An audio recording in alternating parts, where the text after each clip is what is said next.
ಚಿಂಚೋಳಿ ಸಂಪೂರ್ಣ ಬಂದ್. ಕಲಬುರಗಿ ಜಿಲ್ಲೆಯ ಚಿಂಚೋಳಿ ಪಟ್ಟಣದಲ್ಲಿ ಅಂಬೇಡ್ಕರ್ ವೃತ್ತದಿಂದ ಬಸವೇಶ್ವರ ವೃತ್ತದವರೆಗೂ ನಾಗರಿಕ ಹಿತರಕ್ಷಣಾ ಸಮಿತಿ ಚಿಂಚೋಳಿ ವತಿಯಿಂದ ಅಮಿತ್ ಶಾ ಅವರ ಅಣುಕು ಶವವನ್ನು ಮೆರವಣಿಗೆ ಮೂಲಕ ಪ್ರತಿಭಟನೆ ಮಾಡಲಾಯಿತು. ಸುತ್ತಮುತ್ತಲಿನ ಗ್ರಾಮದ ಜನರು ಪ್ರತಿಭಟನೆಯಲ್ಲಿ ಭಾಗವಹಿಸಿದರು.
ನೋಡ್ಬೇಕು. ಅವ್ರು ಅಮಿತ್ ಶಾ ಅವರ ಶವದಾನ ಮಾಡೋದನ್ನು ಹೆಣ್ಮಕ್ಳು ಕೂಡ ನೋಡ್ಬೇಕು. Please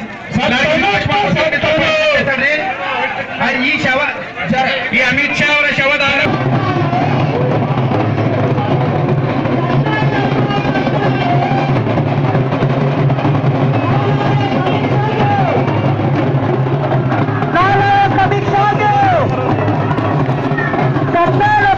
bureau report Sunil Salgar, Bharat ವೈಭವ ನ್ಯೂಸ್, ಚಿಂಚೋಳಿ.